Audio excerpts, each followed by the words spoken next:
The State Constitutions, reading on page 224.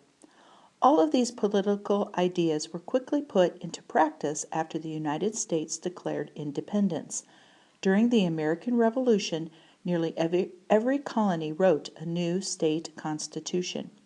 These constitutions showed a belief in republicanism, that is, support for a system of government called a republic. In such a system, citizens elect representatives who are responsible to the people. Most Americans wanted to keep individual leaders from gaining too much power. Thus, each state constitution created a limited government. In a limited government, all leaders have to obey the laws, and no one has total power. For example, many states place their courts outside of the governor's control. Most state constitutions protected the individual rights of citizens.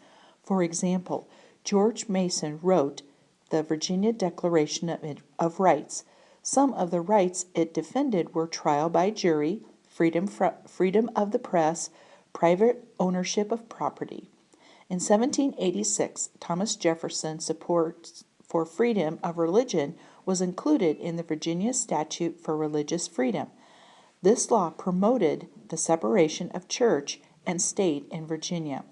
Other states soon followed, and by 1833 there were no state governments that supported an official church. In addition, many state constitutions expanded suffrage, or voting rights. As one Virginian wrote, the spirit of independence was converted into equality. Some states allowed any white man who was a tax-paying citizen to vote. Other states gave the vote only to white men who owned property. In most states, people had to own property to hold an elected office.